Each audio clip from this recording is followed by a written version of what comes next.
Hello everyone, I'm Cory Goehring, the Senior Naturalist with Yosemite Conservancy, and we are here today to celebrate an icon of Yosemite National Park, Dick Ewart. This year marks 50 years that Dick has lived and loved Yosemite National Park. So thanks for spending some time with us today, Dick. You're welcome. So I'm so curious, how did your career start here in Yosemite National Park? Well, 50 years ago this September, I just drove into Yosemite Valley and was completely impressed. I mean, how could you not be? And, with all kinds of curiosity questions on how did El Cap form? How did these cliffs get here? How did Half Dome become a half a dome? And I didn't know any of those answers, so I went on a 2 o'clock ranger walk with Ranger Roger McGeehee. And after 2 hours of being out in the meadows and forest with Roger, all my questions had been answered. And I was just so amazed. And at the end of his program, I just said, I want your job. And it was amazing. It's like I'd never realized that there was a job like that even existed as a naturalist.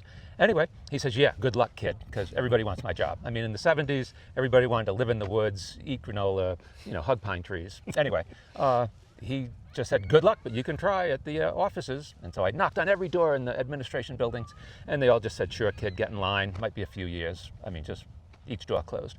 The last door I knocked on was the Yosemite Natural History Association. And they interviewed me on the spot, Mr. Henry Berry, who was CEO at the time of Conservancy, Yosemite Natural History Association.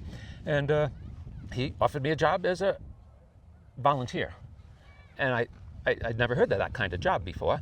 And I said I'd think about it. And that evening I went out, and Ranger Roger was doing the evening program, and I went to the program, and it was wonderful. And I told him they offered me a job as a volunteer. And he says, those jobs are hard to get. And I go, really? So I ran back in the next morning and said I'd take it. So I worked for YNHA for a year for free as a volunteer.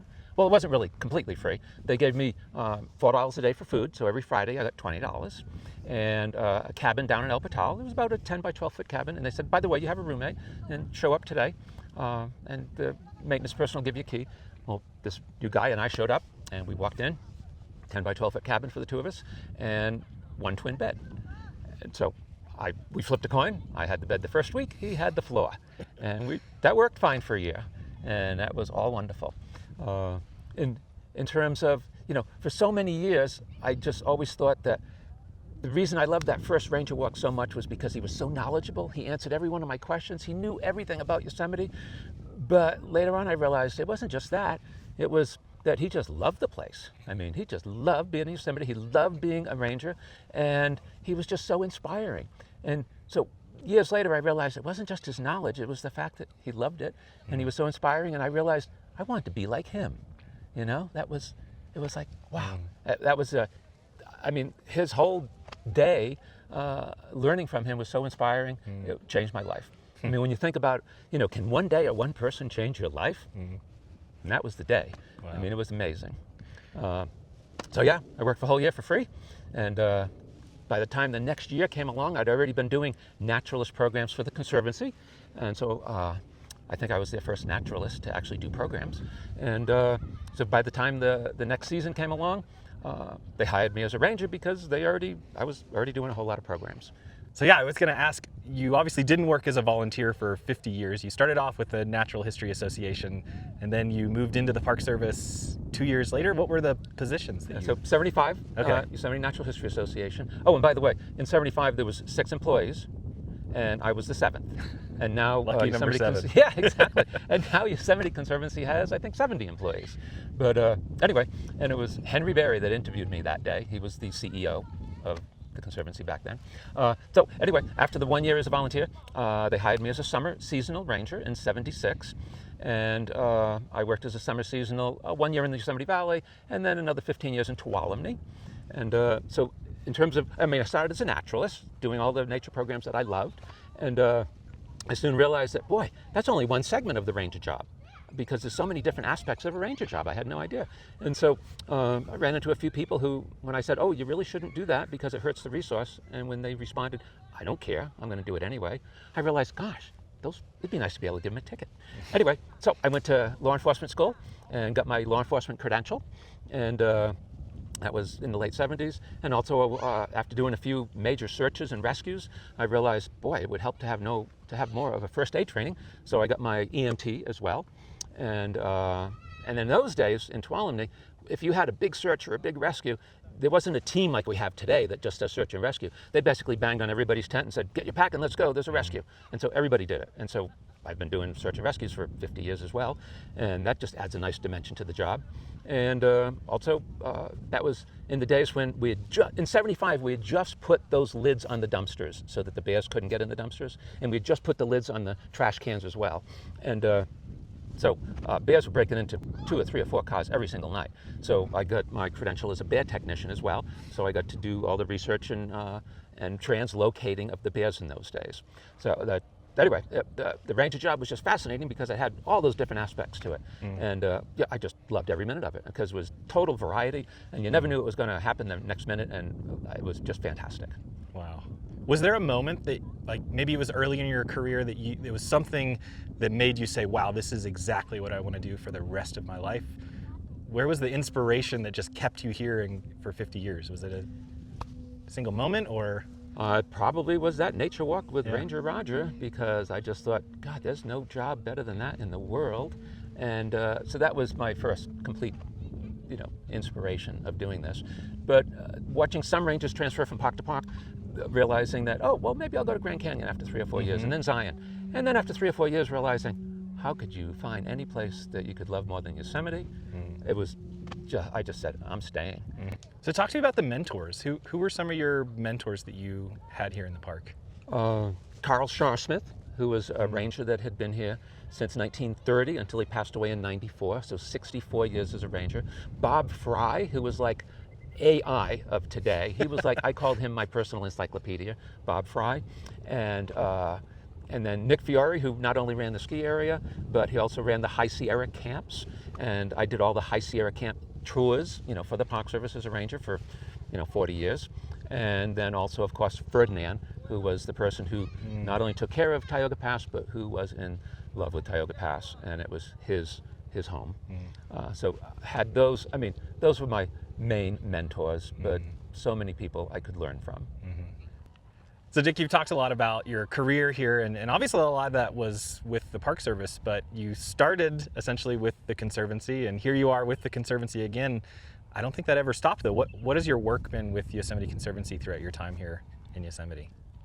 Well, since the Conservancy is the cooperating association with the park, and since our whole goal for the Conservancy is to aid and assist the park in so many things, that for all the years I was a ranger, I still worked for the Conservancy here and there. So every summer I would do a week-long backpacking trip. It was part of the Outdoor Adventure Program.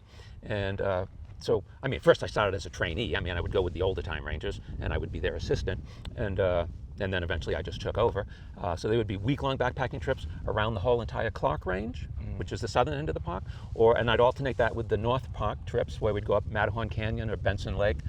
So week-long backpacking trips that I would lead. And then winter ski trips we used to do in the 70s and 80s, week-long ski trips across the Sierra. In the middle of winter, we'd get in little planes in Mariposa. They'd fly us over to Lee Vining, which isn't really an airport, it's just a landing strip. And they'd let us out, and the pilots thought we were nuts because we were going to ski back across the entire Sierra and back into Yosemite Valley a week later. So I would lead that every winter for many years. And then, oh boy, we used to lead 3-day ski trips to Ostrander Lake Ski Hut as well. Another thing I did for the Conservancy was the winter of '79 and '80. I was the hut keeper at Ostrander Lake Ski Hut. And Howard Weimer did the major part of that, but I was his relief, and we'd go in every other week. So worked in the backcountry. Boy, it was basically just a great way to show cooperation between the Park Service and the Conservancy for all those years. What advice would you give to someone that would be, going and knocking on doors today to see what jobs are available here? What advice would you give to someone that's starting their career in the parks today, specifically in Yosemite? Boy, I would say, well, similar to what Carl Sharsmith would say, would be know your subject matter. Number one, know what you're talking about. And really care about this place. Love the environment you're working in, love sharing it with the visitors, and just being, completely enthralled in your job and where you are and what you do. I mean, it's, I guess you could say, loving all aspects of your job.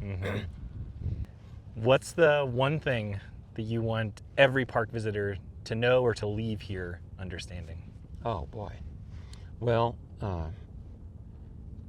I would just say, well, like when Stephen Mather first created the National Park Service in 1916, he realized that just viewing Yosemite wasn't quite enough to, instill that love and caring for the park. He realized people needed to get out there and adventure and be in the backcountry. And he would bring influential people, not just to the valley, but he would bring them into the backcountry, because once you immerse yourself into the wilderness, into the backcountry, you can't help but fall in love with it, and then you can't help but be a wilderness protector and one who would care about preservation. So I would just say, level of experience. Seeing Yosemite, of course, you're in awe. Going on a nature tour, for me, it changed my life, but it would help to learn a little bit more about it. Oh, and my mentor, Carl Shaw-Smith, I can't leave without one of his sayings, but the more you know, the more you see. Because the more you know about the park, whether it's how the glacier's carved or how the fractures in the rock help cause Half Dome, once you understand a lot of the intricacies of the natural resource, then you understand the valley more, and what you see has more meaning. So I would just say, learn about it and grow your knowledge, and you appreciate it so much more. Well, Dick, I have to say, I love that you talk about a ranger talk that inspired you and led you down this path. I have to admit, in 2008, I had that exact same experience.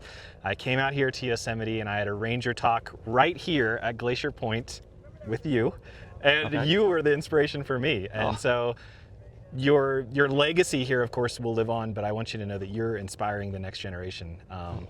So many naturalists here in the park have gone on talks with you and have felt inspired, and it's just it's amazing the amount of knowledge and passion that you have and that you share with everyone. So I just want to say thank you for sharing yourself with Yosemite for 50 years. And thanks for spending some time with us today and sharing some stories. It's been a love of a lifetime.